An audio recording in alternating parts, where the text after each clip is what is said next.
존경하는 국민 여러분, 양극화가 심화되고 실질 소득도 감소하는 지금이야말로 성장이 중요합니다.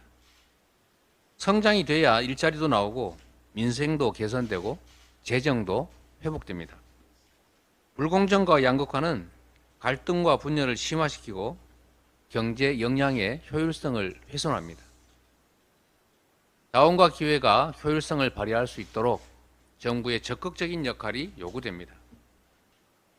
정부가 성장 회복에 마중물 역할을 해야 되는 것입니다. 이미 소득 지원과 지역 경제 활성화라는 이중 지원 효과가 증명된 지역화폐, 이 지역화폐를 통해서 신속하게 내수를 회복하고 지역 경제와 골목 경제를 살려야 합니다. 지역화폐 예산을 증액하고 중장기적으로 지역화폐 발행과 지원 사항을 의무화해서 계속 사업으로 진행해 가도록 하겠습니다. 경기가 어려울 때 정부는 투자세액 공제로 기업의 투자를 장려합니다. 기업의 소비 행위가 투자인 것처럼 가계의 소비 여력을 확대해서 내수를 살려야 합니다. 1년 한시로 임시 소비세액 공제를 신설하겠습니다. 예산의 대폭 증액으로 민생 부담을 완화해야 합니다. 가계의 절반이나 실질 소득이 줄었습니다.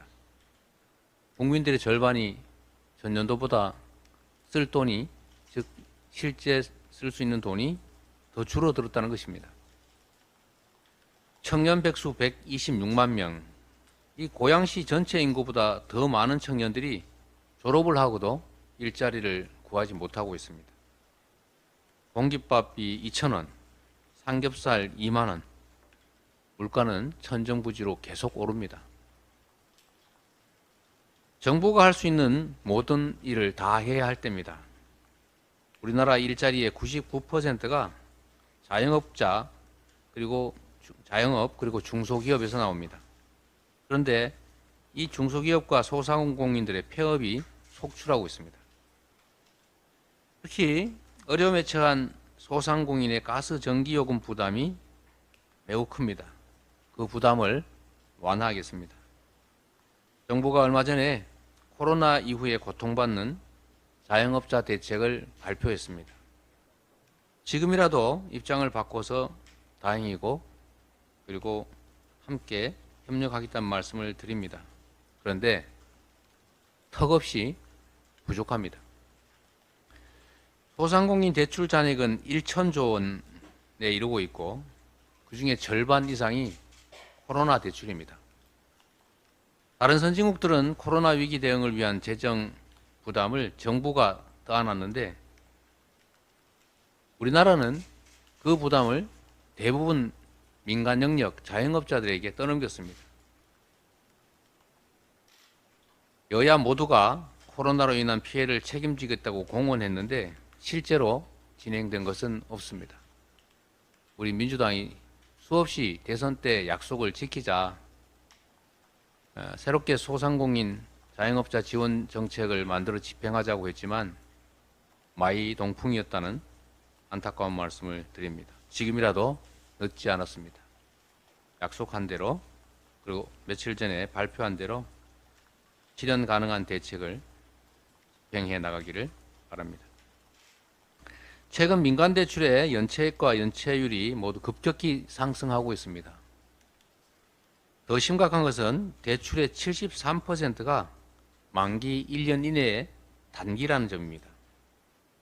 민관이 협력하여 3조 원 가량의 이자 부담을 줄여주는 금리 인하 프로그램을 정부 여당에 제안합니다. 우리 서민들의 교통비 부담이 너무 큽니다.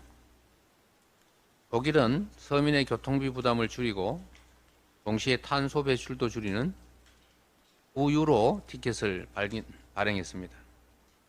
독일은 지난 5월 이 제도를 전면 도입해서 대중교통 무제한 정기권인 49유로, 우리 돈으로 한 7만 원 정도의 티켓을 발행했습니다. 독일이 시행한 최고의 정책 중 하나라고 평가받을 정도입니다. 우리도 가능한 대책을 만들어야 합니다. 그래서 우선 청년들의 교통비 부담을 줄일 수 있도록 청년 3만 원 패스를 제한합니다. 이 제도가 안정적으로 정착되면 전 국민을 상대로 확대하도록 하겠습니다. 참으로 안타까운 일인데 전세 사기 피해가 계속 늘어나고 있습니다. 피해자 구제로 다시는 이로 인한 극단적 선택들이 생겨나지 않도록 해야 합니다. 우리 당은 보안 입법을 약속해서 그 약속대로 이미 개정안을 발의해 놨습니다. 전세 사기 가해자를 처벌하는 것도 당연히 중요하지만 전세 사기 피해자 구제가 더더욱 중요하고 시급합니다. 전세 사기 피해자 구제를 위한 입법은 물론이고 전세 대출에 따른 이자 부담도 완화해 가도록 하겠습니다. 1인 가구도 계속 늘고 있고 월세 비중도 점점 높아가는데 월세 대상의 12%만이 세액공제 혜택을 받고 있다고 합니다. 소득이 낮은 세입자들에게도 실질적 도움이 될 수 있도록 기부금 공제처럼 2월을 통해서라도 월세 공제가 가능하도록 월세 공제 혜택을 받을 수 있도록 하겠습니다. 존경하는 국민 여러분, 윤석열 대통령께서는 시정연설에서 국민께서 바라는 국정 운영의 변화를 거부하셨습니다. 1년 반 동안의 정부 실정에 대한 합리적인 설명도 없었습니다. 우리나라가 선진국 클럽이라는 OECD에 가입한 이듬해 IMF 위기를 맞았듯이 계속되는 위험 신호를 무시하면 또 한 번 선진국 문턱에서 자초할 수밖에 없습니다. 달라지겠다. 국민이 늘 옳다는 대통령의 말씀은 가계와 기업이 휘청일 때 정부가 적극적인 역할을 해 나가야 비로소 실현될 것입니다. 국정은 장난이 아닙니다. 주 69시간제, 의사정원 확대 이런 것들처럼 오늘은 이 의제를 던졌다가 내일은 슬그머니 또 다른 의제를 내미는 식으로 국정을 가볍게 다루면 안 됩니다.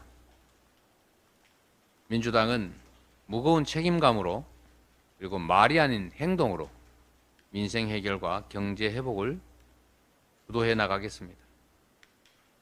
비온 뒤에 땅이 굳어지듯이 더 단합된 힘으로 유능한 정당, 효능감 있는 정치를 실천해 가겠습니다. 민생 경제 회복을 위한 성장률 3% 달성 확실히 추진하겠다는 말씀을 드리면서 정부 여당의 전향적 태도를 다시 한번 촉구합니다. 고맙습니다.